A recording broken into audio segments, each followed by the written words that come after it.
Avatar Meher Baba కీ జై. అందరికీ జై బాబా అండి. ముందుగా ప్రార్థనతో కార్యక్రమం ప్రారంభిద్దాం. Beloved God, help us all to love you more and more and more and more and still yet more till we become worthy of union with you, and help us all to hold fast to Baba's Daman till the very end. Avatar Meher Baba కీ జై. So నిన్న ఈ paragraph చదవడం జరిగిందండి. ఇప్పుడు ఈ రోజు దీన్ని సమ్మప్ చేసుకుని పారాగ్రాఫ్ ని నెక్స్ట్ దానికి మూవ్ అవుతాం. సో అయితే మనకి ఏం చెప్పుకుంటూ వస్తున్నారంటే ఈ చాప్టర్ లో, ఈ పర్ఫెక్షన్ అనే చాప్టర్ లో ముఖ్యంగా పర్ఫెక్షన్ అనేది రెండు రకాలుగా ఉంటుంది. ఒకటి స్పిరిచువల్ పర్ఫెక్షన్, రెండవది వరల్డ్లీ పర్ఫెక్షన్. ఆధ్యాత్మిక పరిపూర్ణత, ప్రాపంచిక పరిపూర్ణత అని రెండు రకాలుగా ఉంటుందని చెప్పారు. ఈ ఆధ్యాత్మిక పరిపూర్ణతనే అబ్సల్యూట్ పర్ఫెక్షన్ అని కూడా అంటారు. నిరపేక్ష పరిపూర్ణత అని చెప్పుకోవచ్చు. అలాగే ఈ వరల్డ్లీ పర్ఫెక్షన్ ని సాపేక్ష పరిపూర్ణత, రిలేటివ్ పర్ఫెక్షన్ అని అంటారని చెప్పారు. ఈ స్పిరిచువల్ పర్ఫెక్షన్ అనేది, ఆధ్యాత్మిక పరిపూర్ణత అనేది రియాలిటీకి సంబంధించింది. అలాగే ఈ వరల్డ్లీ పర్ఫెక్షన్ అనేది ఇల్యూజన్ కి సంబంధించింది అని కూడా చెప్పారు.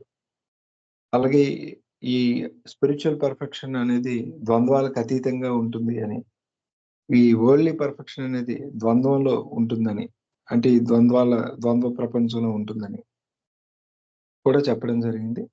తర్వాత స్పిరిచువల్ పర్ఫెక్షన్ అనేది ఎవరికి ఉంటుందంటే, ఎవరైతే భగవద్ అనుభవం పొంది ఉన్నారో వాళ్ళు ఈ యొక్క స్పిరిచువల్ పర్ఫెక్షన్ కలిగి ఉంటారని, సాధారణంగా ఉండేటువంటి ప్రజలు ఈ వరల్డ్లీ పర్ఫెక్షన్ కలిగి ఉంటారని చెప్పారు. తర్వాత ఎక్సలెన్స్ గురించి చెప్తూ ముందు పేరాల్లో మనకి ఈ వరల్డ్లీ పర్ఫెక్షన్ అంటే ఏమిటో చెప్తూ, ఏదైనా ఒక విషయం గాని, ఒక లక్షణం గాని తీసుకుంటే, ఏదైనా ఒక విషయంలో ఒక ఆ విషయం యొక్క సామర్థ్యాన్ని ప్రదర్శించే స్థాయిలు ఉంటాయి మనకి.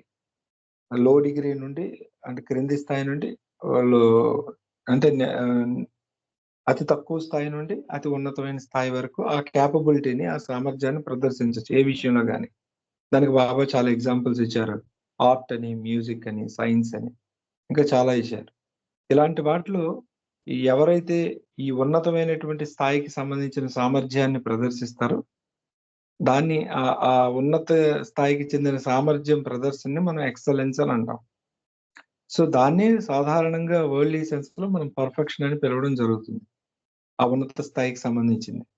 సో అలా మనం ఒకదాన్ని పర్ఫెక్షన్ అని పిలిచేటప్పుడు ఖచ్చితంగా ఆ లో స్థాయిలో ఉండేది, అంటే కనిష్టమైనటువంటి స్థాయిలో ఉండేదని ఇంపర్ఫెక్షన్ అని చెప్తాం.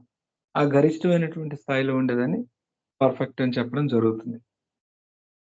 సో ఒక ఎక్సలెన్స్‌నే, అంటే ఒక శ్రేష్టతని, ఏదైనా ఒక విషయంలో శ్రేష్టమైన గుణాన్ని ప్రదర్శించడాన్ని వరల్డ్లీ పర్ఫెక్షన్‌గా మనం చెప్తూ ఉన్నాం. దానికి వ్యతిరేకమైనటువంటిది ఉంటుంది అని చెప్పారు. అదే స్పిరిచువల్ పర్ఫెక్షన్ ఉన్నవాడిని తీసుకుంటే, అతని పర్ఫెక్షన్ గురించి చెప్పేటప్పుడు ఎలా చెప్పాలంటే, అలాగే మరొకటి కూడా చెప్పారు. వరల్డ్లీ పర్ఫెక్షన్‌లో అతనికి ఏదైనా ఒక రంగంలో అతను పర్ఫెక్ట్ అయితే, ఆర్ ఎక్సలెంట్ అయితే, మరొక రంగంలో ఎక్సలెంట్ కాకపోవచ్చు. బాగా పాట పాడేవాడికి పాటలు రాసే లిరిసిస్ట్, పాటలు రాసేటువంటి క్వాలిటీ ఉండకపోవచ్చు. అందులో అతను వెరీ పూర్ అవ్వచ్చు. అలాగే ఒక సైంటిస్ట్‌గా అతను పెద్దగా పెర్ఫార్మ్ చేయకపోవచ్చు. అలా ఒక రంగంలో ఉంటే మరొక రంగంలో శ్రేష్టతను కలిగి ఉండకపోవడం జరుగుతూ ఉంటుంది. అలా కాకుండా అది స్పిరిచువల్ పర్ఫెక్షన్‌కొస్తే ఇక్కడ అతను ఏ విషయంలో అయినా కూడా శ్రేష్టతను ప్రదర్శించగలడు. ఎక్సలెన్స్‌ని ఎందులో అయినా అతను అనుకుంటే ప్రదర్శించగలడు. అది ఉత్తమమైన విషయాల్లో కాదు, నీచమైనటువంటి విషయాల్లో కూడా. ఒక మర్డర్‌లో కూడా పర్ఫెక్ట్ మర్డరర్‌గా ఉండగలడు. ఒక క్రైమ్ చేసేటప్పుడు, ఒక థెఫ్ట్ చేసేటప్పుడు ఒక పర్ఫెక్ట్ థీఫ్‌గా అతను ఉండగలడు. ఎందులో అయినా ఒక డ్రంకార్డ్ అయితే పర్ఫెక్ట్ డ్రంకార్డ్‌గా ఉండగలడు. ఏ విషయం తీసుకున్నా సరే అతను ఆ పర్ఫెక్ట్‌నెస్ అనేది చూపించగలుగుతాడు. ఎక్సలెన్స్ అనేది చూపించగలుగుతాడు. ఒక పర్టిక్యులర్ రంగానికి చెంది ఉండదు అని కూడా చెప్పారు. తర్వాత ఆహ్, ఈ స్పిరిచ్యువల్ పర్ఫెక్షన్ ఉన్నటువంటి వాళ్ళు వాళ్ళ యొక్క ఎక్సలెన్స్‌ని ఏదైతే ఉందో అది ఇతరులకు ఉపయోగపడడానికే వాడతారు. వాళ్ళ కోసం వాళ్ళేమి వాడరు. అది ఎప్పుడు ప్రదర్శిస్తారంటే ఆ శ్రేష్టతని నిజంగా అది ఇతరులకు ఉపయోగపడుతుందంటేనే ప్రదర్శిస్తారు అని ఇంతవరకు చెప్పుకొనొచ్చారు. అది మనకి గత పారాగ్రాఫ్‌లో జరిగింది. ఇప్పుడు ఈ పారాగ్రాఫ్‌లో కూడా ఒక క్రొత్త విషయం చెప్తున్నారు. ఏంటంటే కృష్ణుడు ఎవరైతే ఉన్నారో అతను ఒక అవతారుడు. అతను స్పిరిచ్యువల్లీ పర్ఫెక్ట్. సో, అతను కూడా ఆ భగవద్ అనుభవం పొందినటువంటి వ్యక్తి కాబట్టి హి ఈస్ స్పిరిచ్యువల్లీ పర్ఫెక్ట్. అయితే ఇంకా అడిషనల్ క్వాలిటీ ఏం చెప్తున్నారంటే he is not only spiritually perfect but a perfection personified అని చెప్పారు.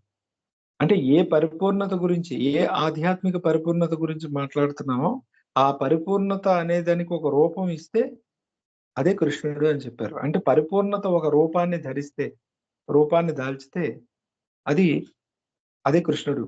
అదే అవతారుడు అని ఇక్కడ మనకి చెప్పడం జరిగింది.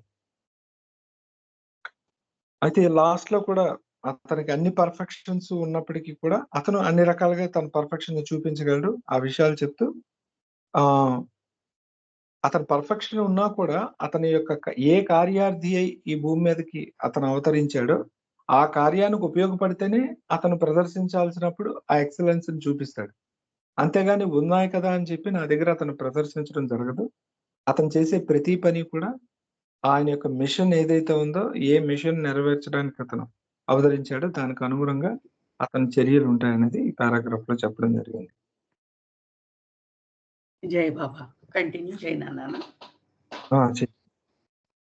The spiritually perfect can exhibit supreme excellence in any mode of life that they may be required to adopt for the spiritual upliftment of the souls. అంటే ఆధ్యాత్మికంగా పరిపూర్ణమైన వారు జీవితం యొక్క ఏ రీతిలోనైనా సర్వోన్నత ఉత్కృష్టతను ప్రదర్శించగలరు. అంటే వాళ్ళు ఏ ఫీల్డ్‌లో అయినా చూపించగలరు. మనం ముందు పారాగ్రాఫ్స్‌లో చెప్పుకున్నాం. వాళ్ళ స్పిరిచ్యువల్ ఎక్సలెన్స్ ఇంకా అన్ని యాంగిల్స్‌లోనూ ఉంటది అని. వాళ్ళు ఏ స్థాయిలో అయినా, వాళ్ళు ఏ రీతిలో అయినా కూడా ప్రదర్శించగలరు. ఈ ప్రదర్శనను ఎప్పుడు స్వీకరిస్తారు మరైతే? వాళ్ళు చేయగలరు అని చెప్తున్నాం. ఇతరుల ఆత్మల అభ్యున్నతి కోసం అవసరమైనప్పుడు మాత్రమే దాన్ని ప్రదర్శిస్తారు. అంటే ఇప్పుడే చెప్పినట్టు ముందు పారాగ్రాఫ్‌లో ఎప్పుడు పడితే అప్పుడు నాకుంది కదా అని చూపించేరు. ఓన్లీ ఇతరుల అభ్యున్నతి కోసం అది ఉపయోగిస్తారు. అది ఎప్పుడు అవసరం అవుతే అప్పుడు వాళ్ళు దాన్ని స్వీకరిస్తారు. But they do not do so merely to show themselves of perfect. కానీ వారిని వారు పరిపూర్ణంగా చూపించుకోవడానికి మాత్రమే ఇలా ఎప్పుడూ చేయరు. అంటే వాళ్ళలో ఎప్పుడు ఈ ఎగ్జిబిట్ చేద్దాము అనే క్వాలిటీ ఎక్కడ కనపడదు. వాళ్ళు ఏంటంటే ఇతరుల అభ్యున్నతి కోసం ఎప్పుడు అవసరమో అప్పుడు మాత్రమే చేస్తారు కానీ ఇది నేనండి పర్ఫెక్ట్ అండి అని చూపించుకోవడానికి మాత్రమే వాళ్ళు ఎప్పుడు దాన్ని ఎగ్జిబిట్ చేయరు అని అది బాగా హైలైట్ చేస్తున్నారనమాట. అది అవసరమైనప్పుడు మాత్రమే వాళ్ళు, అది కూడా అవసరం ఏంటి, ఇంకొకళ్ళ అభ్యున్నతి కోసమే వాళ్ళు ఉపయోగిస్తారు. అంతే తప్ప నేను పర్ఫెక్ట్ అండి అని చెప్పుకోవడానికి మాత్రం ఎప్పుడు చేయరు. This excellence is used by them only when there is a spiritual need for it. ఆధ్యాత్మిక అవసరం ఉన్నప్పుడు మాత్రమే వారు ఈ ఉత్కృష్టతను ఉపయోగిస్తారు. అంటే వాళ్ళు ఆధ్యాత్మికంగా దాని అవసరం ఉంది, ఈ సిచ్యువేషన్లో ఇది అవసరం ఉంది అన్నప్పుడు మాత్రమే దాన్ని ఉపయోగిస్తారు. కానీ వాళ్ళు గొప్పతనాన్ని చాటించుకోవడానికి అలాంటప్పుడు వాళ్ళది ఉపయోగించరు. Not merely to satisfy the curiosity of others.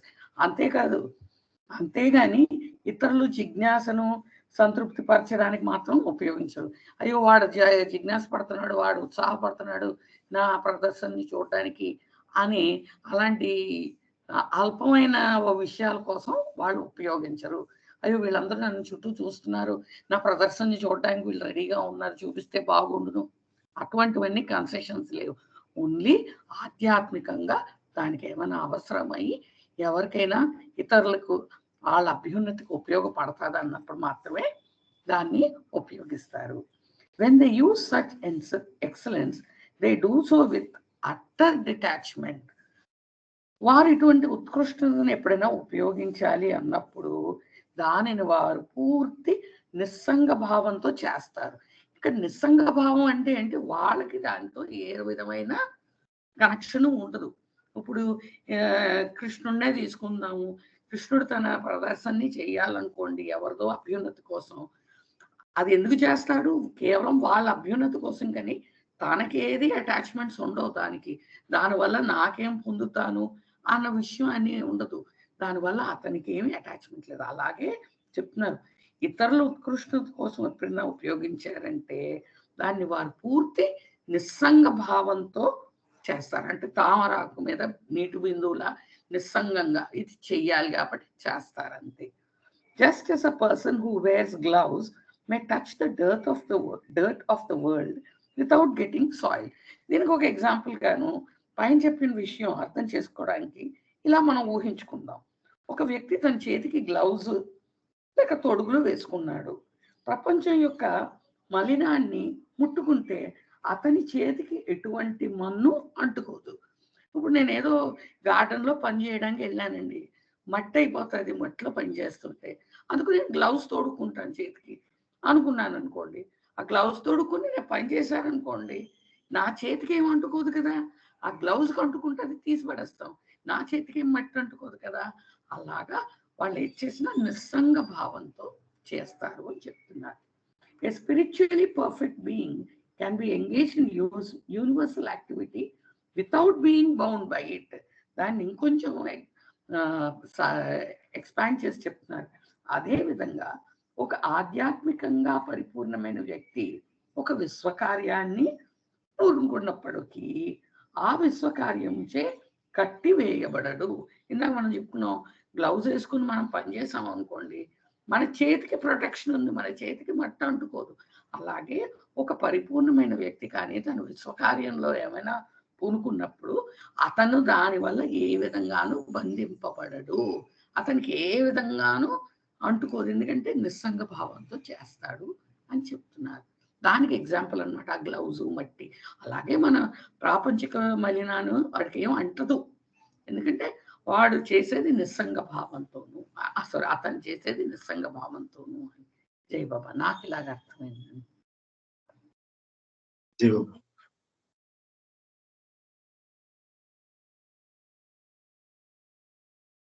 ఎవరైనా యాడ్ చేస్తారంటే దీనికి, లేదా క్వశ్చన్స్?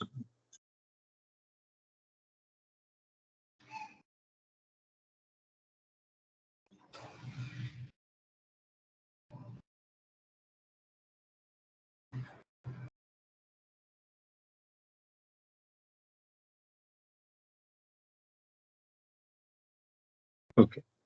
సో ఈ పారాగ్రాఫ్ సమ్మరీ చెప్పుకోవాలంటే దాని కంటిన్యూషన్ చెప్పారు ఇంతకు ముందు మనం మాట్లాడుకున్నది.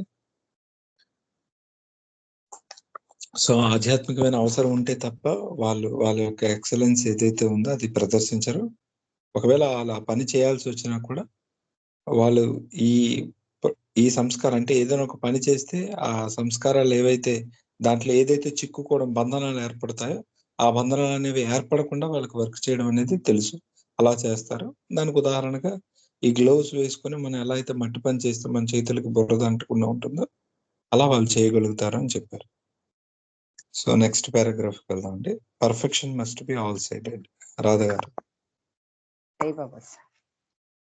Perfection must be all sided అంటే ఇక్కడ పర్ఫెక్షన్ అంటే ఎలా ఉండాలి అనే దాని గురించి ఇక్కడ బాగా వివరిస్తున్నారు.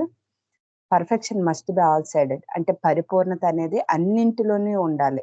ఏ రకంగా చూసుకున్నప్పుడు కూడా అది పర్ఫెక్ట్ గా ఉంటే అది పర్ఫెక్ట్ అని చెప్పుకుంటా కదా, అంటే ఇక్కడ అదే చెప్తున్నా, పరిపూర్ణత అనేది అన్నింటిలోనే ఉండాలి, అంటే సర్వతోముఖమై ఉండాలి అనేది చెప్తుంది. Spiritual perfection is the full development of all the aspects of personality. So perfection must be all-sided. Spiritual perfection is the full development. అంటే ఆధ్యాత్మిక పరిపూర్ణత అంటే ఏంటి అనేది ఇక్కడ చెప్తున్నారు. వ్యక్తిత్వానికి చెందిన అన్ని అంశాలలోనూ సంపూర్ణంగా అభివృద్ధిని సాధించడమే ఆధ్యాత్మిక పరిపూర్ణత అంటే. అన్నింటిలోనూ అంటే పరిపూర్ణత ఉంటేనే దాన్ని ఆధ్యాత్మిక పరిపూర్ణత అంటాం కదా. ఏ ఒక్క దానిలో పరిపూర్ణత లోపించినా అదే ఆధ్యాత్మిక పరిపూర్ణత అవ్వదు అంటున్నారు ఇక్కడ. So perfection must be all sided, అన్ని రకాలుగా పర్ఫెక్ట్ గా ఉండాలి. So perfection must be all sided కాబట్టి పరిపూర్ణత అనేది తప్పనిసరిగా సర్వతోముఖమయ్యే ఉండాలి. Perfection is one aspect, is not perfection. అంటే ఒక అంశంలోనే పరిపూర్ణత ఉంటే అది పరిపూర్ణత అనిపించుకోదు. ఇందాక చెప్పుకున్నారు కదా, పైన అవతారుడు అంటే ఏ రకంగా చూసుకున్నప్పటికీ ఒక తాగుబోతు అవ్వచ్చు, ఒక దొంగ కావచ్చు, అన్ని రకాలుగా పర్ఫెక్ట్ అయితేనే అది పర్ఫెక్ట్ అవుతుంది. అంతేకాకుండా చాలా ఎగ్జాంపుల్స్ చెప్పుకున్నాం కదా, ఒక పాట పాడడం వచ్చు రాయడం రాదు అంటే అది పర్ఫెక్ట్ అనేది అవ్వదు. ఎందుకు? అందులోని పాటలు పాడడంలో వాడు ఎక్సలెంట్ అంతే తప్ప మిగతా వాటిలో పర్ఫెక్షన్ కాదు. కాబట్టి ఒక అంశంలో పరిపూర్ణత ఉంటే అది పరిపూర్ణత అనిపించుకోదు.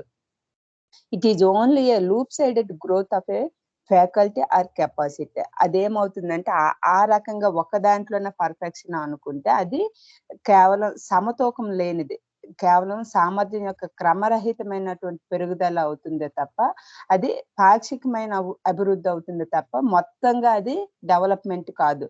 లూప్ సైడెడ్ గ్రోతే అవుతుంది, క్రమరహితంగా సమతూకం లేనిది అవుతుంది. Resulting inflexibility or the incapacity to adjust oneself to the ever changing multitudes vicissitudes of life. అందువల్ల అవి అనుక్షణము మార్పులకు లోనయ్యే జీవితపు వివిధ పరిస్థితులకు అనుగుణంగా మారలేని కాఠిన్యానికి అసక్తతకు దారితీస్తాయి. అంటే ఆ పర్ఫెక్షన్ అని ఒక దాంట్లోని సమతూకం లేకపోవడం వలన ఏమవుతుందంటే అవి మారిపోతూ ఉంటాయి. అంటే ఒకసారి అది ఒక దాంట్లో ఎక్సలెంట్, లేకపోతే ఇంకోసారి అంటే మారిపోతూ ఉంటుంది. అది పర్ఫెక్షన్ అంటే ఏంటి, మరి మార్పు అనేది ఉండదు. ఒక్కసారి వచ్చేసిందంటే మరి మార్పు ఉండదు. కానీ ఇక్కడ ఏమవుతుంది, అది లూప్ సైడెడ్ గ్రోత్ అవ్వడం వలన ఏమవుతుంది, అనుక్షణము మార్పులకు లోనయ్యే జీవితం అవుతుంది. వివిధ పరిస్థితులకు అనుగుణంగా మారలేని కాఠిన్యానికి అసక్తతకు కూడా దారి తీస్తుంది ఆ పర్ఫెక్షన్ అనేది లేకపోయినట్లయితే. Such a person cannot maintain a moving equilibrium of mind while keeping peace with the changes of life. అటువంటి వ్యక్తి ఈ జీవితంలో వేగంగా సంభవించే మార్పులకు ఒక పక్క లోనవుతూనే ఉంటాడు, మరో పక్క మనసు యొక్క కదులుతూ ఉండే ఈ సమతూకాన్ని కొనసాగించలేడు. ఎందుకు? అందులోనే మొత్తంలోనే పర్ఫెక్షన్ లేదు, ఒక దాంట్లోనే వచ్చింది, మొత్తంగా లేదు. కాబట్టి అలాంటి వాళ్ళు ఏమవుతారు, ఈ మార్పులు లోనవుతున్నప్పుడు ఆ ఒక్కదాని వైపే లోనవుతుంటాడు, మరో పక్క ఆ మనసు యొక్క కదులుతూ ఉండే సమతూకాన్ని కొనసాగించలేడు. ఒక ప్రాబ్లం వచ్చింది, ఒక దాంట్లోనే వాడు సొల్యూషన్ వెతుక్కోగలడు, అదే ఇంకొక ప్రాబ్లం వస్తే మరి ఇంకా దానిలో వెతుక్కోలేడు, అంటే ఆ సమతూకాన్ని కొనసాగించలేడు. If he is in an environment that by its nature gives scope for the faculty he has developed. అతడు కనుక తాను అభివృద్ధి చేసుకున్న ఈ సామర్థ్యము ప్రదర్శించడానికి అవకాశం కల్పించే వాతావరణం ఉన్నట్లయితే he is temporarily happy and enjoy a sense of being in a harmony with the world. అతడు తాత్కాలికంగా ఆనందిస్తాడు, మరియు ప్రపంచంతో సామరస్యంగా ఉన్న భావనను పొందుతాడు. ఎందుకు? తనకి ఏ టాలెంట్ అయితే ఉందో ఆ టాలెంట్ ని ప్రదర్శించడానికి అనుగుణంగా ఉంటే అక్కడ ప్రదర్శిస్తాడు, హ్యాపీగా ఉంటాడు. ఇప్పుడు మనమే ఒక అకేషన్ కే వెళ్ళాము, అక్కడ మనకి స్పిరిచువల్ గా ఇంట్రెస్ట్ ఉండేటప్పుడు, దాంట్లో మనకి నాలెడ్జ్ ఏదో ఉండేటప్పుడు, దాని గురించి మాట్లాడేటప్పుడు దానికి అనుగుణంగా ఉండే వాళ్ళు మన చుట్టూ ఉంటే దాని గురించి చెప్తాం, ఎంజాయ్ చేస్తాం. అలాగే కాకుండా మనకి అది ఇంట్రెస్ట్, అలాంటి వాళ్ళని ఒక పబ్కో దేనికో తీసుకెళ్తే అక్కడ ఉండే పరిస్థితులకి మనం ఎంజాయ్ చేయలేం.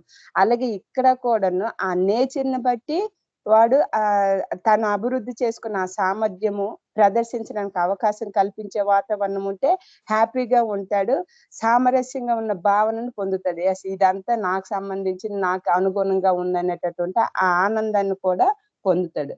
But if he finds himself in a hostel environment where his faculty is unsuitable, అలా కాకుండా అతడు కనుక తన సామర్థ్య ప్రదర్శన చూపించడానికి అనువుగాని వాతావరణం ఉన్నట్టయితే అతను ఆ ఓటమి భావాన్ని పొందుతాడు.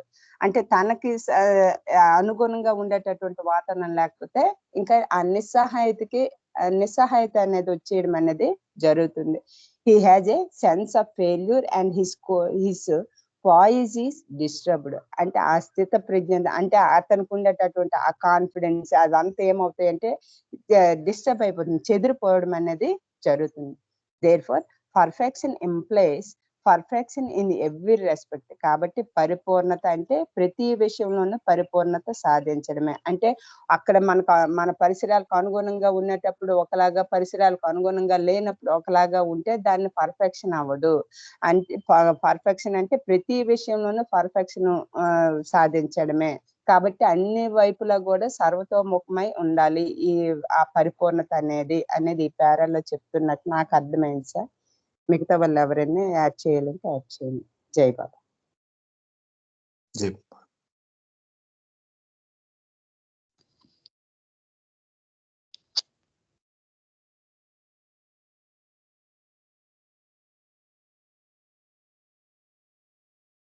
జై బాబా.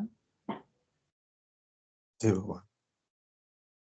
ఇక్కడ ఇది అర్థం కాలేదు sir. It is only lop side growth of faculty or capacity resulting is inflexibility అంటున్నారు కదా, అది కొంచెం క్లియర్ గా ఎక్స్ప్లెయిన్ చేయరా? అంటే ఈ పేరా కొంచెం స్ట్రెస్ ఇచ్చి ఎక్స్ప్లెయిన్ చేయాలనిపిస్తుంది. అది అంటే మనకి ఆ పర్ఫెక్షన్ అనేది అదే సార్, అది ఆ ఇన్ఫ్లెక్సిబిలిటీ అనేది ఒకసారి కొంచెం క్లియర్ గా వివరించి చెప్పండి. ఎవరైనా మాట్లాడతారండి? అంటే నాకు అర్థమైందమ్మా, లాప్ సైడెడ్ గ్రోత్ అంటే వాపు లాంటిది అనమాట.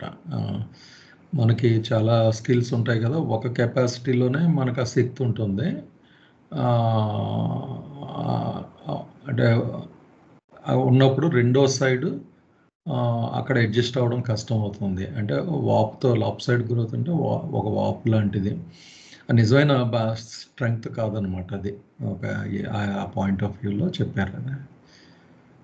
ఒక చోట వాప్స్ ఉండి ఒక పక్కన పెరుగుతుంది బలంగా ఉంటుంది కదా, రెండో చోట వీక్గానే ఉంటుంది కదా, అలా అన్నట్టుగా చెప్పినట్టు అనిపించింది. ఇలా అనుకోవచ్చేమో అండి జయబాబా, నాకు అనిపించింది ఉదయ. ఇప్పుడు నాకు సంగీతం మీద ఇంట్రెస్ట్ ఉందనుకో, నేనేం చేస్తూ ఉంటాను, నేను ఎంతసేపు ఆ సంగీతం గురించి ఆలోచిస్తూ ఉంటాను. అదే నన్ను తీసుకెళ్ళి ఒక ఆర్ట్ గ్యాలరీలో కూర్చోపెట్టేసి బొమ్మల గురించి చెప్పడం, బొమ్మలు గీయడం గురించి చెప్పాను అనుకో, అది నాకు రకంగా అడ్జస్ట్ కాలేను. ఎందుకంటే నాకు ఒకవైపే నాకు బాగుంది.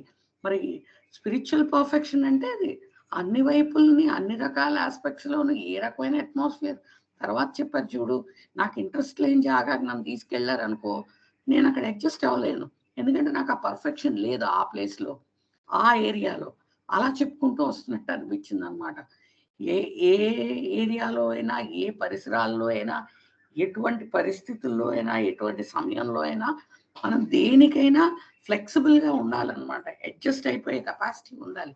ఈ లాప్ సైడెడ్ గ్రోత్గా ఉందంటే అలా జరగదు. మనకి ఏది ఇంట్రెస్ట్ ఉందో దాంట్లోనే మనం ఇంట్రెస్ట్ చూపిస్తాము తప్ప ఇంకోవైపు మన ఇంట్రెస్ట్ని మళ్ళించము అన్నట్లుగా అనిపించింది.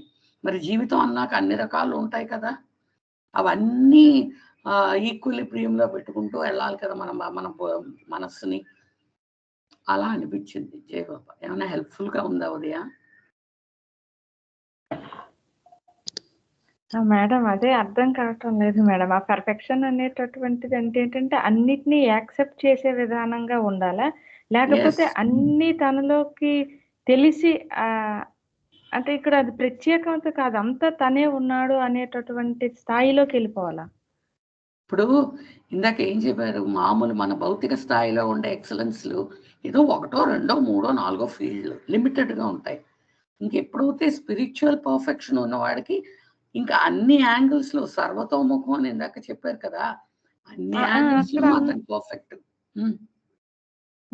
అంటే అక్కడ అంత ఎరుక, అంత ఉన్నది నేనే అనేటటువంటి ఎరుకతో అతను ఉంటాడు. కాబట్టి అతనికి తెలియదంటూ లేదు, ఎందుకంటే తెలియదంటూ లేదు, ఇంట్రెస్ట్ లేనంటూ లేదు. అంటే ఇక్కడ ఇది జనరల్ స్టేట్మెంట్లు చెప్తున్నారు ఇక్కడ అంటే కంప్లీట్ అవతారుడి గురించి చెప్పట్లేదు. అసలు పర్ఫెక్షన్ అంటే ఎలా ఉండాలి, మామూలుగా మనం ఏదో ఒక దాంట్లో పర్ఫెక్ట్ అయితే నేను పర్ఫెక్ట్ అని అనుకుంటాం కదా, అలా కాకుండా జనరల్ గా ఉండే వాళ్ళకి ఎవరికైనా ఈ రకంగా ఉంటే ఇది పర్ఫెక్ట్ కాదు. ఇప్పుడు ఒక రకంగా చూస్తే ఇప్పుడు బాగా గ్రంథాలు చదివి దాని గురించి అనర్గళంగా చెప్పగలరు.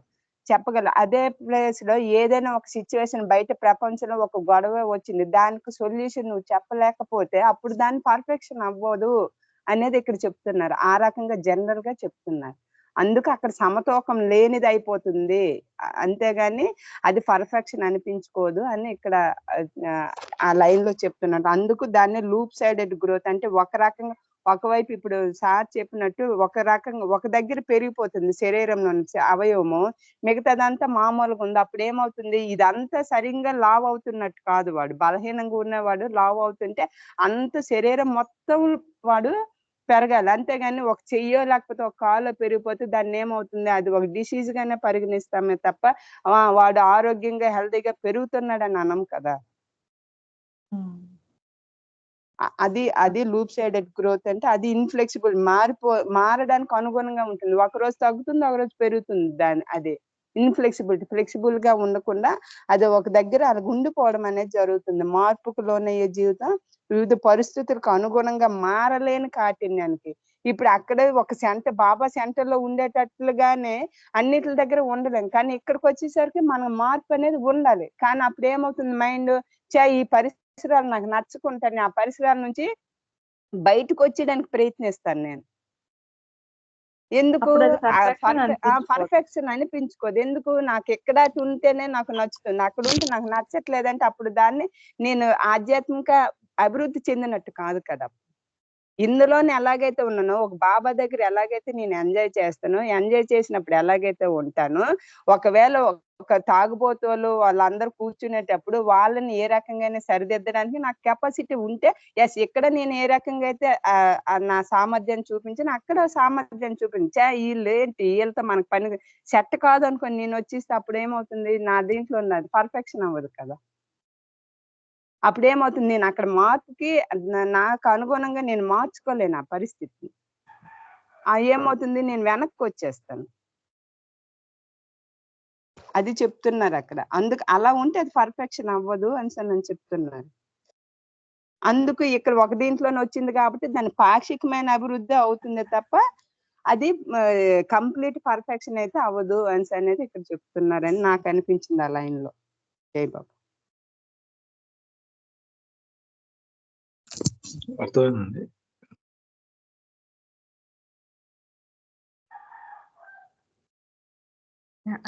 మీరు ఒకసారి ఎక్స్ప్లెయిన్ చేయండి. అర్థమైంది. సో అయితే మీ డౌట్, మీకు విషయం అర్థమైంది, కాకపోతే అక్కడ మాట్లాడుతుంది ఏ సందర్భం గురించి మాట్లాడుతున్నారు అది బహుశా అర్థం కాలేదు అనుకుంటారు. అక్కడే కొంచెం కన్ఫ్యూజన్. సో అక్కడ స్టార్ట్ చేయడం స్పిరిచువల్ పర్ఫెక్షన్ గురించి స్టార్ట్ చేశారు. అంటే ఒక గాడ్ రియలైజ్డ్ బీయింగ్ అనుకోండి ప్రస్తుతానికి. అతను పర్ఫెక్షన్ అన్ని వైపులా ఉంటుంది, అతనికి అన్ని ఉంటాయని చెప్పుకున్నాం కదా, ముందు పారాగ్రాఫ్ లో అదే వచ్చింది. అయితే ఒకవేళ కానీ ఏదైనా ఒక పర్ఫెక్షన్ అనేది ఒక ఆస్పెక్ట్ లో ఉంటే దాన్ని ఇక్కడ మీరు చూసారో లేదో క్యాపిటల్ పి వాడుతున్నారు. మీరు ముందు పారాగ్రాఫ్ చూస్తే అక్కడ స్మాల్ పి ఉంటుంది, ఇక్కడ క్యాపిటల్ పి ఉంది. Perfection is in one aspect is not perfection అని అన్నప్పుడు ఆ నాట్ తర్వాత వచ్చిన పి క్యాపిటల్ పి. ఇక మీదట మనకంతా కూడా అదే చెప్తూ వస్తుంటారు అనమాట పర్ఫెక్షన్ అంటే. సో మీరు ఒక పర్ఫెక్షన్ ని అంటే అసలైన పర్ఫెక్షన్ అని చెప్పాలంటే అది అన్ని సైడ్లు ఉండాలి అని. ఇక్కడ స్పిరిచువల్ అంటే మనకున్న పర్ఫెక్షన్ ఏదైతే సాధారణమైన మానవుడికి ఉంటుందో అది స్పిరిచువల్ పర్ఫెక్షన్ కాదు. ఏదో ఒక పర్టికులర్ ఫీల్డ్ లో వీడు ఎక్సలెంట్ అవుతాడు, ఆ ఫీల్డ్ లో ప్రాబ్లమ్స్ వస్తే సాల్వ్ చేస్తాడు. అది కాకుండా ఇంకే రకమైన రంగాల్లో ఏ సమస్యలు వచ్చినా వీడు సాల్వ్ చేయలేడు, దాన్ని ఎదుర్కోలేడు, అక్కడ అడ్జస్ట్ అవ్వలేడు, ఎందుకంటే వాడికి అందులో సామర్థ్యం లేదు. అలాంటప్పుడు దాని పర్ఫెక్షన్ అని పిలవచ్చా అంటే, ఏ పర్ఫెక్షన్ అని, స్పిరిచువల్ పర్ఫెక్షన్ అని పిలవచ్చా అంటే పిలవలేము అని ఇక్కడ చెప్తున్నారు. అర్థమైందండి?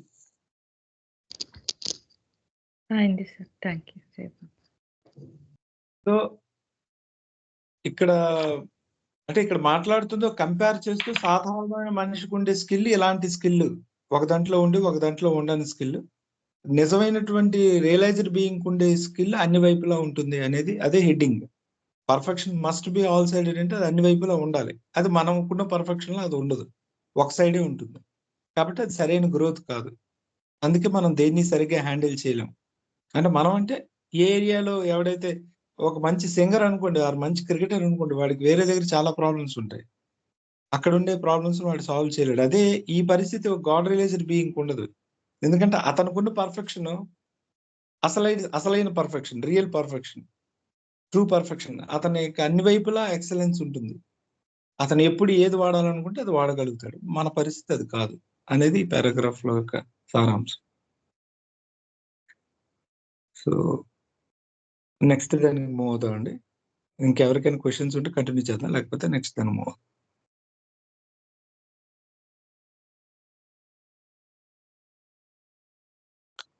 ఓకే, రాజు గారు మీరు చదువు. జయబాబు అండి. Perfection includes opposites. పరిపూర్ణత అన్నది వైరుధ్య భావాలు కూడా తనలో కలిగి ఉంటుంది. అంటే ఇప్పుడు ఇందాక మనం డిస్కషన్ చూస్తే అండి, పెర్ఫెక్షన్ అన్నది, స్పిరిచువల్ పెర్ఫెక్షన్ అన్నది ఏంటి అన్నది డిఫరెంట్ యాంగిల్స్లో చెప్తున్నారు. ఈ అన్నీ ఉంటాయి అందులో అన్నది ముందు పారాగ్రాఫ్లో చెప్పారు. అన్నీ ఉంటాయంటే ఆపోజిట్స్ కూడా ఖచ్చితంగా ఉంటాయి, అది ఇంప్లైడ్. దాన్ని మళ్ళీ ఇక్కడ ఎక్స్ప్లెయిన్ చేస్తున్నారు బాబా. If you try to grasp the nature of perfection by means of a set standard implying an opposite, you are bound to limit it and thus fail to understand its real significance. ఈ పరిపూర్ణత అన్న దాని తత్వాన్ని మనం జాగ్రత్తగా అర్థం చేసుకునేటప్పుడు వైరుధ్య భావాలకు సంబంధించిన ఒక స్టాండర్డ్తో మనం, అంటే మంచి చెడ్డ, హింస అహింస ఇలా మనం చదువుకున్నాం కదా, ఆ పాయింట్ ఆఫ్ వ్యూలో మనం చూస్తున్నప్పుడు ఖచ్చితంగా ఇది అర్థం కాదు అని చెప్తున్నారు. ఎందుకంటే దాని నిజమైన ఇంపార్టెన్స్ ఏదైతే ఉంటుందో, ప్రాముఖ్యత, అది అర్థం కాదు, చాలా పరిమితంగానే మనకు అవగాహన వస్తుంది అని చెప్తున్నారు. అంటే బేసికలీ డ్యూయాలిటీ పాయింట్ ఆఫ్ వ్యూలో, ద్వంద్వం పాయింట్ ఆఫ్ వ్యూలో మనం అప్రోచ్ అవుతే ఈ స్పిరిచువల్ పెర్ఫెక్షన్ అర్థం చేసుకోవడానికి అర్థం కాదు అన్నది సారాంశం. Perfection includes the opposites and transcends them. అంటే పరిపూర్ణతత్వం అనేది వైరుధ్య భావాల్ని కలిగి ఉంటుంది, అందులోనే ఇముడ్చుకుని ఉంటుంది, వాటిని దాటి బయట ఉంటుంది. అది ఈ పెర్ఫెక్షన్ అన్నప్పుడల్లా మీరు స్పిరిచువల్ పెర్ఫెక్షన్ అని పెట్టుకోండి. అక్కడ ఆధ్యాత్మిక పరిపూర్ణత అని మనం ఏదైతే ఇప్పుడు డిస్కస్ చేస్తున్నామో, ఇది ఈ వైరుధ్య భావాల దాటి ఉంటుంది. వైరుధ్య భావాలు ఇందులో ఉంటాయి లోపల. Therefore A perfect one is not bound by any rule or limited ideal. అందువలన పరిపూర్ణుడు అని మనం ఎవరైతే చెప్పుకుంటామో, సద్గురువులు కానీ అవతారులు కానీ, వాళ్ళు ఏదో ఒక రూలుకు కానీ లేకపోతే ఒక పరిమితమైన ఆదర్శానికి కానీ ఎట్టి పరిస్థితుల్లో లోబడి ఉండరు వాళ్ళు. అంటే అందుకని వాళ్ళ పని విధానం చాలా డిఫరెంట్గా మనకి ఎప్పుడు కనబడుతూ ఉంటుంది.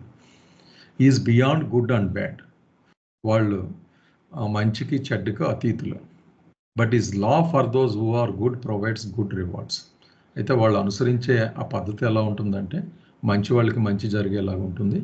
And for those who are bad it response in their own coin. అలాగే చెడ్డగా అనిపించే వాళ్ళకి ఆ విధంగానే ప్రతిస్పందన అనుభవం వస్తుంది. అంటే వాళ్ళు పనిచేసే విధానాన్ని చెప్తున్నారు. బేసిక్గా ఇన్ ఎసెన్స్ ఏం చెప్తున్నారంటే, ఇప్పుడు మనం అన్నీ ద్వంద్వ ప్రపంచంలో మంచి ఆపోజిట్స్ మధ్యన మనం డిస్కస్ చేస్తూ ఉంటాం. మంచి అంటాం, చెడ్డ అంటాం, హింస అంటాం. ఒక విధమైన అప్రోచ్ ఉంటుంది మనకి. బేసిక్గా ఈ పారాగ్రాఫ్లో చెప్తున్నారంటే, ఆ స్పిరిచువల్ పెర్ఫెక్షన్ అన్నది వీటిని అధిగమించి పైన ఉంటుంది, అవి ఇందులో ఇమిడే ఉంటాయి అని చెప్పి తర్వాత పారాగ్రాఫ్స్లో మంచి ఎగ్జాంపుల్స్ కూడా ఇచ్చారు మనకి అర్థం అవ్వడానికి. ఇక్కడ అదండి, ఇక్కడ ఏమైనా ప్రశ్నలు ఉంటే డిస్కస్ చేద్దామండి, లేకపోతే ముందుకు వెళ్దాం. క్వశ్చన్స్ ఉన్నాయండి?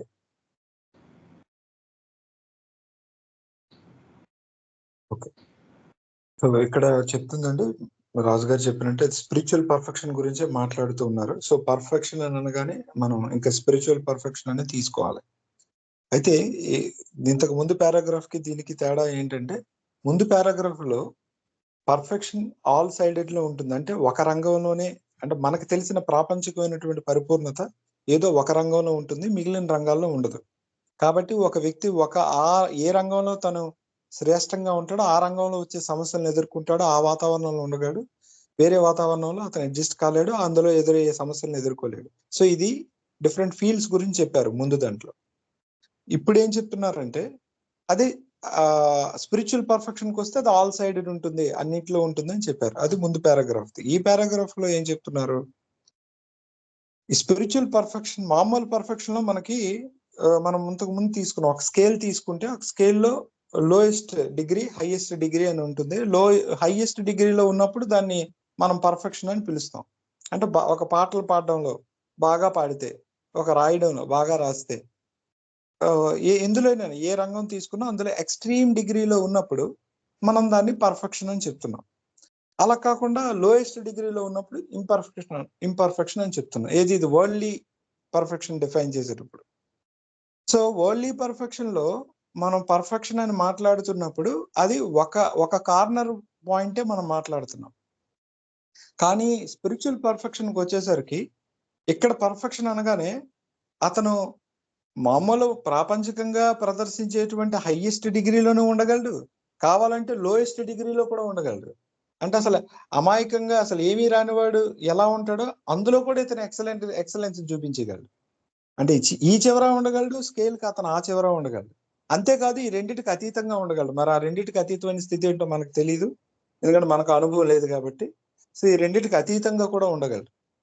సో ఇది ఇక్కడ చెప్తుంది. సో ముందు పారాగ్రాఫ్ లో ఎన్ని ఫీల్డ్స్ లో స్కిల్ ఉందో దాని గురించి చెప్పారు. ఇక్కడ ఆ ఫీల్డ్ లోనే ఈ రెండు ఎక్స్ట్రీమ్స్ లో కూడా ఉండగలడు, రెండు ఎక్స్ట్రీమ్స్ కి అతీతంగా కూడా ఉండగలడు అనే విషయాన్ని ఇక్కడ ఎక్స్ప్లెయిన్ చేశారు. సో నెక్స్ట్ దానికి వెళ్దాం sir.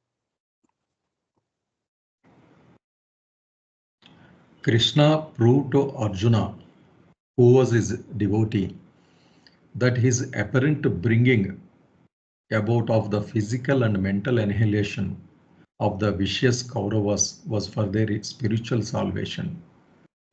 Perfection might manifest itself through killing or saving according to the spiritual demands of the situation. ఇందాక మన పారాగ్రాఫ్లో చెప్పిన దానికి ఒక చక్కటి ఎగ్జాంపుల్ ఇక్కడ చెప్తున్నారండి బాబా.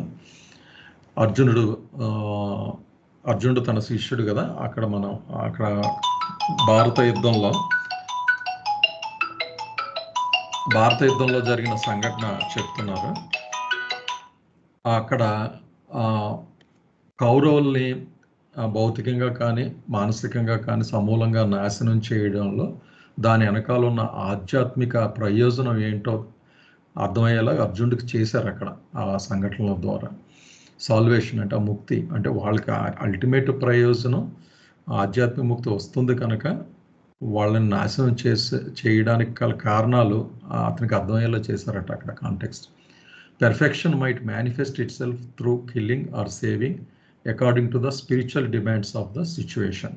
కనుక ఆధ్యాత్మిక పరిపూర్ణత అనేది ఎలాగా అవగతమవుతుంది, ఎలాగా మేనిఫెస్ట్ అవుతుంది అంటే చంపడం ద్వారా అవ్వచ్చు, కాపాడడం ద్వారా అవ్వచ్చు.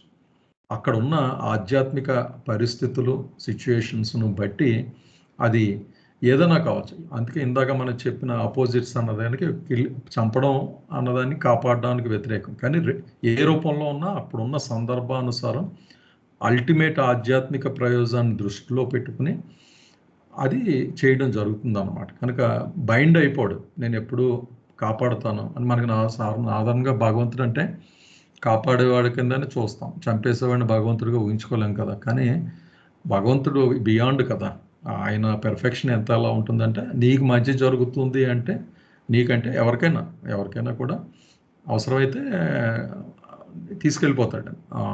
అది ఎన్నో సంఘటనలు మన పురాణాల్లో కూడా మనకి చెప్తూ ఉంటారు. అలాగే అవసరమైన చోట కాపాడుతూ ఉంటాడు. ఆయన దృష్టి ఎప్పుడూ కూడా నిన్ను ఆధ్యాత్మికంగా ముందుకు తీసుకెళ్ళడానికి ఏం ఉపయోగపడుతుంది అన్న దాని మీద దృష్టి సారిస్తాడు అన్నట్టుగా నాకు ఇక్కడ అర్థమైందండి. ఇది కొంచెం క్లారిటీ వస్తుంది మనకి, అంటే ఆయన ఎలా పనిచేస్తాడు అంటే స్పిరిచువల్ పెర్ఫెక్షన్ ఉన్న వాళ్ళ పని విధానం ఎలా ఉంటుంది అన్నది ఇక్కడ ఎగ్జాంపుల్గా చెప్పారు. జైవం అండి. నెక్స్ట్ కూడా చదవమంటారండి దాసు? అదే ఎవరైనా మాట్లాడతాం. సార్ జై బాబా. ఇక్కడ అంటే పరస్పర వైరుధ్యాలు కూడా పరిపూర్ణతలో ఉంటాయి అనే దానికి ఇక్కడ మనకు చెప్తున్నట్టు కదండి సార్. అయితే చంపడం అందులో ఉంటుంది, కాపాడడం అందులో ఉంటుంది. ఏదేదైనప్పటికీ కూడాను మోక్షం వైపు, ఆధ్యాత్మికంగా మోక్ష ప్రాప్తి వైపు నడిపించేదిగా పరిపూర్ణత కలిగి ఉంటది అనేనా ఇక్కడ సెన్స్? అంతేనమ్మా, 100%. అంటే పాయింట్ ఆఫ్ రిఫరెన్స్ డిఫరెంట్ అండి. మన పాయింట్ ఆఫ్ వ్యూలో మనం చేసే ప్రయత్నాలన్నీ ఎలా ఉంటాయంటే మన సర్వైవల్కి, మన భౌతికమైన ఉన్నతికి పడే తాపత్రయంలో మనం చేసుకునే చర్యలు, మనం ఊహించుకునే విధానాలు డిఫరెంట్గా ఉంటాయి. బేసిక్గా సర్వజ్ఞుడు, పరిపూర్ణుడు ఆయన సద్గురువు కానీ అవతారులు కానీ వాళ్ళ పాయింట్ ఆఫ్ రిఫరెన్స్ టోటల్లీ ఆ బిగ్గర్ లైఫ్లో మన గ్రోత్ ఏదైతే మనం మొదట్లో ఊయామయ్యని మొదలెట్టి ఎండ్ దాకా వెళ్తామో, నేను భగవంతుని తెలుసుకోవడం, ఆ ప్రవాహంలో ముందుకు గెంటడానికి నిత్యం వాళ్ళ ప్రయత్నం అంతే. మనకేంటంటే సుఖంగా ఉండాలి అనుకుంటాము, అక్కడక్కడ స్టక్ అయిపోయి ఉంటాము. వాళ్ళకి స్టక్ అవ్వడం ఇష్టం ఉండదు, మన ప్రవాహంలో గెంటేయాలి ముందుకి, స్పీడప్ చేయాలి. కనుక పరిపూర్ణత అవ్వదు అక్కడ. మరి ఎంటైర్ అక్కడ ఆలోచించేదంతా ఆ పరిపూర్ణత కాబట్టి ఆ రకమైనటువంటి చర్యలు అతను తీసుకోగలుగుతాడు. మనకి ఏంటంటే కాంట్రడిక్టింగ్ గా అనిపిస్తాయి. అదేంటి, దేవుడు ఎలా చంపుతాడు, దేవుడు ఎలా కష్టాలు పెడతాడు, ఇవన్నీ మనం అది క్లారిఫై చేస్తున్నారండి ఇండైరెక్ట్ నేను అనుకోవడం. అలా ఉండదు ఆయన పని విధానం. స్పిరిచువల్ పెర్ఫెక్షన్ అన్నది వేరే డైమెన్షన్ లో పనిచేస్తుంది. ట్రాన్సెండ్స్ అని వాడారు కదా, మంచి చెట్లకి అన్నిటి దాటి బయట ఉంటుంది. అది ఎప్పుడు మనం అర్థం చేసుకోవడంలో కొంచెం ఇబ్బంది పడతాం, ఎందుకంటే మన పాయింట్ ఆఫ్ వ్యూలో మనం చూస్తాం కదా. అది బహుశా ఇక్కడ ఆయన ఎక్స్ప్లెయిన్ చేయడానికి ట్రై చేస్తున్నారు ఆ పని మీద. బాబా కేసులో కూడా ఎన్నో కాంట్రడిక్షన్ చూస్తాం ఆయన చెప్పే విధానంలోనే. దాస్ చాలా చక్కగా చెప్పాడు, ఇండివిజువల్ లెవెల్ ఉంటుంది, ఆయన ఫాలోవర్స్ దృష్టిలో, లవర్స్ దృష్టిలో ఒక విధమైన మెసేజ్ ఉంటాయి, యూనివర్సల్ మెసేజెస్ ఉంటాయి, కాంట్రడిక్టింగ్ గా కూడా ఉండొచ్చు. కానీ ఆ సందర్భానుసారం ఆ పరిస్థితి, అందుకే నేను బౌండ్ అవును, నాకు బంధం ఉండదు నేను చేసే పనికి అన్నది ఆయన క్లియర్ గా డిఫరెన్స్ చెప్తుంటారు ఎప్పుడు బాబా. ఆయన చేసే, అందుకే నేను చేసే పనులు ఫాలో అవ్వకండి అని కూడా చెప్పండి, నేను చెప్పింది చేయండి తప్ప అన్నది కూడా ఒకసారి.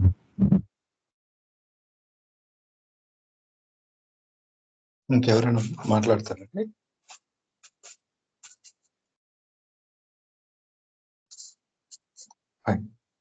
సో అదే ఇంతకు ముందు చెప్పిన పారాగ్రాఫ్ లో ఆపోజిట్స్ రెండిట్లో కూడా ఒక స్పిరిచువల్లీ పర్ఫెక్ట్ బీయింగ్ ఉంటాడు కాబట్టి దానికి ఉదాహరణ కోట్ చేస్తూ ఉన్నారు కృష్ణుడి జీవితం నుండి. సో అర్జునుడికి సహాయపడుతూ ఈ మహాభారత యుద్ధంలో ఆయన కౌరవుల్ని నాశనం చేశాడు. ఆ ఎనిహిలేషన్ అనేది ఫిజికల్ గా జరిగింది, మెంటల్ గా జరిగింది. అంటే వాళ్ళని ఫిజికల్ గా జరగడం అంటే వాళ్ళని సంహరించాడు, వాళ్ళ దేహాలు విడిచిపెట్టారు. At the same time mentally అంటే వాళ్ళ యొక్క ఈగోల్ని అన్నిటినీ కూడా, వాళ్ళ ప్రైడ్ ని అన్నిటిని కూడా క్రష్ చేయడం జరిగింది, వాళ్ళ అహంకారాలను కూడా నాశనం చేశాడు అతను. ఆ రకంగా వాళ్ళకి ఆధ్యాత్మికంగా అతను దోహదపడ్డాడు. నాట్ జస్ట్ ఫిజికల్ డెత్, ఈ మెంటల్ ఎన్హిలేషన్ అని చెప్పడంలో వాళ్ళ యొక్క ఏవైతే ఉన్నాయి ఈ శత్రువుల, అంతర్గత శత్రువులు అన్నిటిని కూడా అతను నాశనం చేసి వాళ్ళకి దోహదపడ్డాడు. ఆ సందర్భంగా అతను చంపడానికి కానీ ప్రాణం పోయడానికి దేనికైనా సిద్ధమే. అది ముందు పారాగ్రాఫ్ సపోర్ట్ చేస్తే ఇది ఒక ఎగ్జాంపుల్, అంటే ఏ ఎక్స్ట్రీమ్స్ కైనా అతను వెళ్తాడు అనేది. సో అదండి, ఇంకా నెక్స్ట్ దానికి మూవ్ అవుదాం. రాజు గారు. The heart of a perfect one is at once as soft as butter and as hard as steel. Perfection is not limited in its expression to any one of the opposites and does not exclude the possibility of finding expression through the opposite. It can express itself through either of the opposites according to the logic implied in the situation. That is why perfection transcends the opposites and is capable of giving a rational response to all the possible situations in life. It ensures perfect adaptability without surrendering the standpoint of truth and secures an unshakable peace and sense of harmony in the midst of diverse situations, which must be baffling to those who have not achieved all-sided development. అదే end స్టేట్మెంట్లో ఏం చెప్తున్నారంటే, పూర్తిగా ఇంకా అవగాహన రాని వాళ్ళకి ఇది కొంచెం కన్ఫ్యూజింగ్గా ఉండొచ్చు పర్ఫెక్ట్ వన్ చేసే పనులు, అంటే సద్గురువులు చేసే పని అని చెప్తూ ఏమంటున్నారంటే, the heart of perfect one is at once as soft as butter. ఈ పరిపూర్ణుల హృదయాలు ఒక్కొక్కసారి వెన్నలాగా చాలా మృదువుగా ఉంటాయట. యాజ్ ఆర్ యాజ్ స్టీల్ అన్నారు. మళ్ళీ అవసరమైతే ఉక్కులాగా, అంటే ఒక కాఠిన్యాన్ని కూడా అంతే కాఠిన్యాన్ని ప్రదర్శిస్తాయి అవి. Perfection is not limited in it's expression to any one of the opposites. కనుక ఈ వైరుధ్య భావాల్లో ఒక సైడ్ తీసేసుకుని నేను మంచి వైపే ఉంటానర్రా, చెడ్డ నాకు నచ్చదు అలాగ ఉండదట. అది బేసిక్గా does not exclude the possibility of finding expression through the opposite. మంచి వైపే ఉంటాను, నేను ఎప్పుడు చెడ్డ వైపే ఉండను అంటే మనం అనుకునేది మంచి చెడ్డ కదా, అలాగ ఉండదు ఆయన. అవసరమైతే మనం అనుకునే ఆ చెడ్డ వైపు కూడా వచ్చి ఆయన పని చేస్తూ ఉంటాడు. అది ఇందాక చంపడం లాంటిది, కౌరవుల్ని చంపడం లాంటిది. It can express it self through either of the opposites according to the logic implied in the situation. అయితే ఆ సందర్భంలో ఆధ్యాత్మిక పాయింట్ ఆఫ్ వ్యూలో ఉన్న ఆ ప్రయోజనాన్ని బట్టి తన పొజిషన్ మార్చుకుంటూ ఉంటాడు. ఆయన ఏం బద్దుడైపోవడం నేను దీనికే స్టిక్ అవుతానని, ఎటువైపు అనే వెళ్ళొచ్చు. That is why perfection transcends the opposites and is capable of giving a rational response to all the possible situation in the life. అందుకే ఇది ద్వంద్వాలకు అతీతమైనది అని చెప్పడం జరిగింది. ఇంకా చెప్తుంది ఏంటంటే, ఏ సిచ్యువేషన్లో అయినా ఆయన పని చేశారంటే లైఫ్లో ఎటువంటి సిచ్యువేషన్కైనా, ఎన్ని సిచ్యువేషన్లు ఉంటే అన్ని సిచ్యువేషన్లో కూడా ఆయన చేసిన పనికి తార్కికంగా ఒక అర్థం ఉంటుంది, ఒక రేషనల్ ఉంటుంది అనమాట ఖచ్చితంగా. అంటే అది స్పిరిచువల్ పాయింట్ ఆఫ్ వ్యూలో చూసినప్పుడు మనకు అర్థం అవుతుంది. అదే మనకి బాబా మొత్తం ఈ బుక్స్లో అంతా చెప్పేది. మీ పాయింట్ ఆఫ్ వ్యూలో కాకుండా నా పాయింట్ ఆఫ్ వ్యూలో అలా చూడండి. కానీ ఆయన పాయింట్ ఆఫ్ వ్యూలో చెప్పాలంటే మనం చూసే విధానంలోంచి చెప్పాలి కనుక ఇంత తాపత్రయం ఈ వర్డ్స్లో చెప్పడం. మనం ఒక విధంగా చూస్తాం కనుక మన వైపుకు వచ్చి మీరు ఇలా చూస్తున్నారు కదా, కానీ ఇది కాదు ఇలా ఉంటుంది అని చెప్తూ ఉంటారు. ఇక్కడ కూడా అదే ప్రయత్నం చేస్తున్నారు. It ensures perfect adaptability without surrendering the stand point of truth. అయితే అలాగని చెప్పి ఎప్పుడు కూడా ఆ సత్యం అనే దాన్ని ఆ పాయింట్ ఆఫ్ వ్యూని వదలకుండానే ఆయన పని విధానం ఉంటుందన్నమాట. ఎలాంటి పరిస్థితుల్లో అన్నా కూడా సర్దుబాటు చేసుకున్నట్టు కనబడుతుంది. కానీ యాక్చువల్గా ఏంటంటే ట్రూత్ వైపు ఇందాక మనం అనుకున్నాం కదా, ఆ స్పిరిచువల్ ప్రగతికే ఆయన ఎప్పుడు కట్టుబడి ఉంటాడు అన్నది వాస్తవం. And secures an unshakable peace and sense of harmony in the midst of diverse situations. ఎంత వైరుధ్య భావాలు ఉన్న సిచ్యుయేషన్స్ అయినా, యుద్ధాలైనా, ఇంకోటైనా ఇంకో పరిస్థితులైనా కూడా ఈ విధానం ద్వారా ఆయన అల్టిమేట్ గోల్ ఏంటి, చెక్కు చెదరని శాంతి సామరస్యాలు నెలకొల్పడానికే ప్రయత్నిస్తూ ఉంటాడు. అదే ఆయన పాయింట్ ఆఫ్ వ్యూలో ఆ ట్రూత్కి అటాచ్ అయ్యి ఉండడం. అంటే అల్టిమేట్గా మనకి ఈ గందరగోళాల మధ్యన కూడా జాగ్రత్తగా మన ముందుకు తీసుకెళ్ళిపోవడానికి వచ్చిన వాడే కనుక పెర్ఫెక్ట్ మాస్టర్ కానీ అవతారుడు కానీ ఆయన ఫోకస్ అంతా దాని మీద ఉంటుంది. అంతేగాని నీకు ఈరోజు కారు ఇవ్వాలి, పాపం వీడు నాకు బాగా ఈరోజు సెంటర్కి వచ్చాడు, రేపు ఉదయం కలిసి వచ్చేలా చేద్దాము, ఆ స్థాయిలో ఎట్టి పరిస్థితుల్లో ఉండదు. ఖచ్చితంగా ఆయన బిగ్గర్ పాత్లో తీసుకెళ్లాలని తాపత్రయం. ఒక్కోసారి సన్నటి సందుల్లోంచి తీసుకెళ్లాలి వస్తే బాధపడినా నిన్ను అందులోంచి లాక్కెళ్తే, ఎందుకంటే అది ఒక 30 కిలోమీటర్లు కలిసి అవుతుంది అనుకోండి. నేను సందేహించను, మనకి ఇబ్బంది అయిపోయినా మనకు నానా లేదు. ఒక్కోసారి ఎక్స్ప్రెస్ వే మీద చాలా కంఫర్టబుల్ కార్లో తీసుకెళ్ళాలి అంటే కార్లోనే పెడతాడు హ్యాపీగా. అంతేగాని ఆయనకి అక్కడ ఇంకా ఖచ్చితంగా నువ్వు క్యాపబుల్ తీసుకెళ్ళిపోవచ్చు ఇప్పుడు అనుకుంటే సందులోంచన్నా తీసుకెళ్తాడు, హైవే మీదన్నా తీసుకెళ్తాడు. ఇది చెప్తున్నారు. ఏ సిచ్యువేషన్లో కూడా అల్టిమేట్గా ఆయనకు కావాల్సింది ఆ శాంతి సామరస్యాన్ని నెలకొల్పడం, అంటే మన ముందుకు తీసుకెళ్ళడం బేసిక్గా నేను అర్థం చేసుకుంటాను. Which must be baffling to those who have not achieved all sided development. నార్మల్గా ఇది పూర్తిగా అవగాహన లేని వాళ్ళకి చాలా అయోమయంగా ఉంటుంది ఈ పని విధానం. బాబా కేసులో కూడా చాలాసార్లు మౌనాన్ని విరమిస్తానన్నారు. హాలీవుడ్కి వెళ్ళినప్పుడు పెద్ద మీటింగ్స్ అరేంజ్ చేశారు, అందరూ సిద్ధపడ్డారు. సడన్గా నేను ఇప్పుడు చేయట్లేదని మళ్ళీ యూరోప్ వైపుకి ఎక్కడికో ట్రావెల్ అయిపోయారు. చాలా కన్ఫ్యూజ్ అయిపోయి కూడా ఫాలోవర్స్ కొంతమంది ఇబ్బంది పడిపోయారు కాబట్టి విపరీతం. వాళ్ళంతా ప్రచారం చేశారు. హాలీవుడ్ స్టార్స్ కూడా దే షోడ్ ఇంట్రెస్ట్, ఈయన ఎలా ఇన్నాళ్ళు మాట్లాడిన ఆయన మాట్లాడతారట అని. అలాంటి చాలా సిచ్యువేషన్స్ ఉన్నాయి. ఆశ్రమాలు స్థాపించేవారు, ఒక్క ప్రొద్దుటే అనౌన్స్ చేసేవారు. మౌనం కూడా అంత సడన్గానే అనౌన్స్ చేశారు, మరి మాట్లాడండి ఇక్కడి నుంచి అన్నారు. చాలా వైరుధ్యంగా ఉండే ఆయన చెప్పేవి చేస్తున్నాను, కానీ ఆయన ఎప్పుడు చెప్తుండారు నేను దేనికి బయట నా నిర్ణయాలు ఎప్పుడన్నా ఎలా అన్నా మార్చుకోవచ్చు, I'm totally out of it, బద్దున్న అవ్వాల్సిన అవసరం లేదు అన్నది మనకు అర్థం కాదు. బేసిక్గా లాస్ట్ స్టేట్మెంట్లో చెప్పి మనకు అవగాహన లేదు కనుక మనకు అర్థం కాదు అన్నట్టుగా. జయబాబు. జయబాబు ఏమైనా ఉన్నాయండి ప్రశ్న?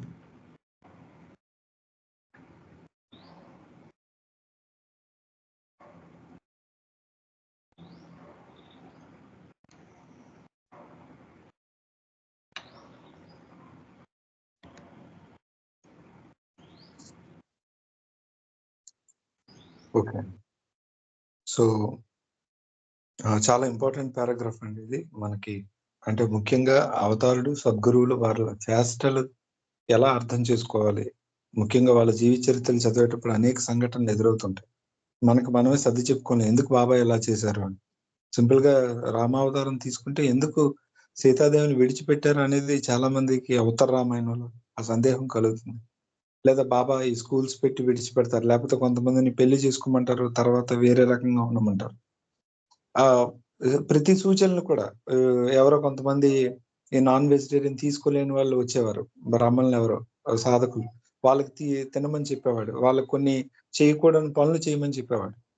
ఎవరికి అతను ఎందుకు చేస్తున్నాడో ఏం చేస్తున్నాడో, అలాగే అతని పనులు కూడా ఒకసారి బాబా అశుద్ధాన్ని తీసుకుని ఒంటి నిండా పూసుకుంటారు. అది ఎందుకు చేస్తున్నారో అర్థం కాదు. ఉపాసనే మహారాజుని ఇతను అంటారు, ఉపాసనే మహారాజు మెహర్ బాబాని నిందిస్తారు. సద్గురువులు అవతార పురుషులు ఎందుకు ఒకరిని నిందించుకుంటారు, బాహ్యంగా ఎందుకు అది ప్రదర్శిస్తారో మనకు అర్థం కాదు. కానీ వీటన్నిటి వెనకతల వాళ్ళకు ఉండేటువంటిది ఒకే ఒక రీజన్, అదేంటంటే ఆ ప్రేమ కరుణ మాత్రమే ఉంటాయి. అది మనందరికీ సుఖశాంతులు ఇవ్వాలని, సామరస్యమైన జీవితాన్ని మనందరం గడపాలనే గోల్తోనే వాళ్ళు ఈ పనులన్నీ చేస్తారు. అయితే వాళ్ళు ఎక్కడ కూడా ట్రూత్ ని సాక్రిఫైస్ చేయరు దీనికి. వాళ్ళు ఆ సత్యాన్ని అలా దానికి ఏ స్థానం ఇవ్వాలో, అది ఎలా నిలబెట్టాలో, సత్యాన్ని ధర్మాన్ని దాన్ని అలా నిలబెడుతూనే వాళ్ళు ఈ వర్క్స్ అన్ని చేస్తారు. దానికి ఒక రీజన్ ఉంటుంది, దాన్ని అర్థం చేసుకోవచ్చు మనం. కాకపోతే మనకు సాధారణంగా అంత కెపాసిటీ ఉండదు. ఆయనంతటా ఆయనే వచ్చి మనకు ఎక్స్ప్లెయిన్ చేస్తే తప్ప ఆయన పనులేవి మనకు అర్థం కావు. ఇది అందుకు. సో ఆయన వర్కే ఒకసారి బాబా చెప్పారు, నాకంటే నా పనే గొప్పది అని. సో దానికోసం నేను దేన్నైనా స్పేర్ చేయను, నా యొక్క కార్యం నెరవేరడానికి అంటే I'm ready to sacrifice anything. అటువంటి వర్క్ వాళ్ళు చేస్తారు. కాబట్టి ఈ ఆపోజిట్స్ ఏవైతే లిమిటేషన్స్ ఉన్నాయో అవన్నీ మనకుంటాయి. వాళ్ళు ఎందులో అయినా వెళ్తారు, ఏ సైడ్ అయినా తీసుకుంటారు, వాళ్ళు అచీవ్ చేయాల్సింది వాళ్ళు అచీవ్ చేస్తారు. సేమ్ థింగ్ మహాభారత యుద్ధంలో కృష్ణుడు చేసినటువంటి కొన్ని పనులు చూసిన, ఈ ద్రోణాచార్యుని చంపేటప్పుడు, లేకపోతే ఇంకా వేరే వాళ్ళని దుర్యోధను ఏంటిది అధర్మం చేశాడో కృష్ణుడు చెప్తాడు. అధర్మాన్ని ఒక్కోసారి ఆ ధర్మాన్ని అక్కడ నిలబెట్టడం కోసం అధర్మం వైపుకి వెళ్ళి ధర్మాన్ని నిలబెట్టాల్సి ఉంటుందని అంటాడు. కాబట్టి అప్పుడు అతను అడాప్ట్ చేయడం జరుగుతుంది. సో ఇది ఓవరాల్ ఈ పారాగ్రాఫ్ ఎసెన్స్ అండి. కానీ ఇక్కడ ఫస్ట్ లైన్ లో చెప్పారు, అతని యొక్క హృదయం ఎలా ఉంటుందంటే వెన్నలాగా ఉంటుంది, ఒక స్టీల్ లాగా, ఇనుము లాగా ఉంటుంది. దానికి మండలి వాళ్ళు అనే మాట. బాబా మీతో చాలా చక్కగా ఉంటారు, ఆయనకి లైన్ సైడ్ కూడా ఉంది, ల్యాంబ్ సైడే కాదు, ఆయన లైన్ సైడ్ సింహం లాంటి రూపం కూడా బాబాకు ఉంది. అది సాధారణంగా మీరు ఎవరు చూడరు, మాకు తెలుసు అదర్ సైడ్ కూడా అని చెప్పి ఈ మాట చెప్పడం జరిగింది. సో మనకు సమయం కూడా మించిపోయింది కాబట్టి మనం ఇంకా నెక్స్ట్ పారాగ్రాఫ్ కి వెళ్ళొద్దండి ఈరోజు. ఇంకా ఎంత టైం ఉంది మనకి? జస్ట్ ఇంకా 1 minute ఉంది. సో అలా అయితే ఇక్కడితో ఈ కార్యక్రమాన్ని ముగిద్దామండి. మనం వచ్చే వారం కలిసినప్పుడు దీన్ని కంటిన్యూ చేద్దాం. ఈలోగా ఏమైనా ప్రశ్నలు ఉంటే గ్రూప్ లో పోస్ట్ చేస్తూ ఉండండి. అంతవరకు సెలవు అండి. జై బాబా. జై బాబా. జై బాబా. జై బాబా.